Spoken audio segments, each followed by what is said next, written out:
People fall in love with you for only two reasons. Do you know what they are?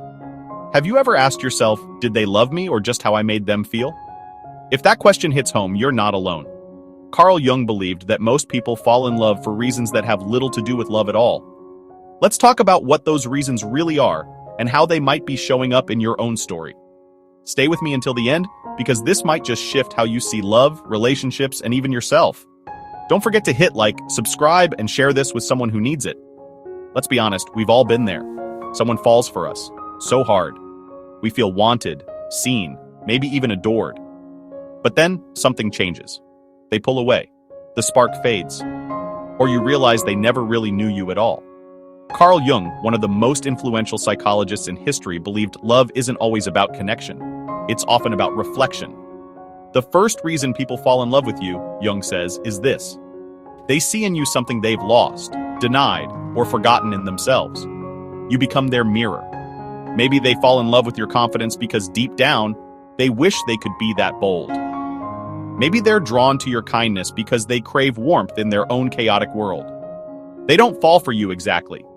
They fall for how you make them feel about themselves. That's not fake love, but it is unconscious love. Think back to your last heartbreak. At the start, it felt magical. They said all the right things.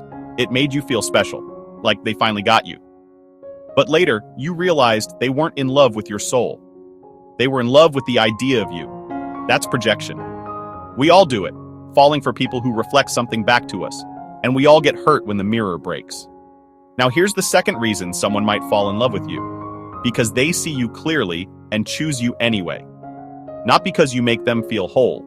Not because you're perfect, but because your presence reminds them of who they want to become. This is what Jung called conscious love. It's not rooted in fantasy. It's based on truth. This kind of love is deeper, more real, sometimes more uncomfortable, because it invites growth, not escape. You know someone loves you truly when they've seen your flaws and still choose to stay.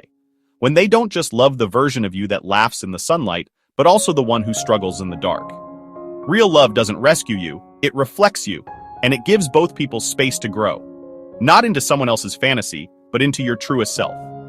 So if you're wondering why someone loves you, or why they stopped, ask yourself, did they love me or just the way I made them feel?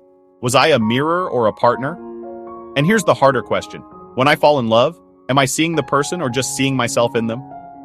Love is powerful, but it becomes transformational when it's conscious. Carl Jung taught us that love isn't just about finding someone. It's about knowing yourself deeply so you can truly see others. If this made you think, drop a like, subscribe, and share this with someone you care about, someone who's still trying to understand love and themselves. And if you made it this far, comment the word mirror below. Let's see how many of us are starting to wake up to this truth. Because maybe that's what love has always been, a mirror. The real question is, when you look into it, what do you truly see? Thanks for watching. And remember, the deeper you know yourself, the deeper you can love.